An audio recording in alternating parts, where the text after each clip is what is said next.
José Grandi, bonjour. Bonjour. Vous êtes enseignant-chercheur à l'Université de technologie de Troyes et vous êtes responsable du master spécialisé MPTI pour manager de la performance et de la transformation industrielle.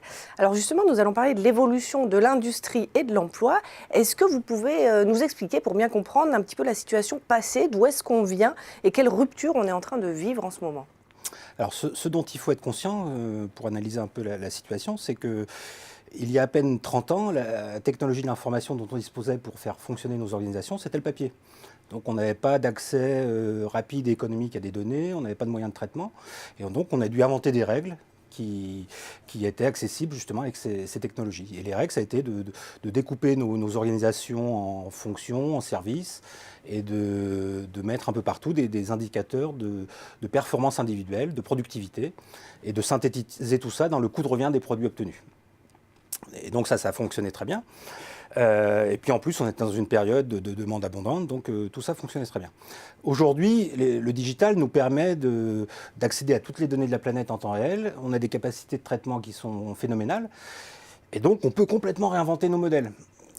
Mais si on se contente d'automatiser ou d'informatiser les modèles que l'on connaît aujourd'hui, on va passer complètement à côté du potentiel. Donc l'idée, c'est vraiment ça, c'est de réinventer les modèles et la limite, c'est plus la technologie, la limite, c'est notre imagination. Alors justement, où est-ce qu'on en est aujourd'hui économiquement et au niveau de l'industrie? Alors l'industrie française est en déclin, ça c'est pas un scoop. En 20 ans, on a perdu environ 1 million d'emplois.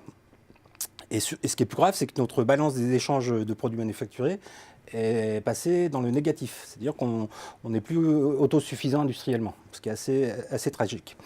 Alors ça, on peut l'expliquer par justement ces anciennes règles que l'on continue à véhiculer et qu'on est incapable de challenger. Et à chaque fois qu'il y a des avancées en matière de technologie, d'organisation, de management, on utilise ces nouvelles avancées pour aller toujours plus loin dans ces anciennes règles. Et là, aujourd'hui, la vraie opportunité, c'est d'utiliser ces nouvelles technologies digitales pour redévelopper des avantages compétitifs valeurs, de sortir de cette obsession de la compétitivité coût. Et là, on a vraiment une carte à jouer pour réindustrialiser le pays, pour relocaliser, pour recréer de l'emploi industriel et donc redevenir suffisant et une puissance industrielle. Alors justement, comment est-ce que vous voyez l'avenir de l'industrie et de l'emploi? Alors ça, c'est la grande question, puisque avec ces gains de productivité, on peut se demander ce que vont devenir les emplois. Depuis 70, on a gagné environ 67% de productivité. Et la question qui doit se poser, c'est qu'est-ce qu'on fait de ces gains de productivité? Est-ce qu'on travaille toujours autant? Et dans ce cas, il faut qu'on consomme plus, puisqu'on produit plus, puisqu'une heure de travail va produire plus de biens ou de services. Ou est-ce qu'on travaille moins? Et cette question de la durée du travail semble un peu tabou, voire farfelue. Et quand on lit des articles qui s'en emparent, on parle de dangers, de menaces, de risques. Alors qu'on devrait plutôt on devrait plutôt se réjouir, parce que demain, les machines vont travailler à notre place, elles vont nous libérer. On est sur le point de domestiquer la matière.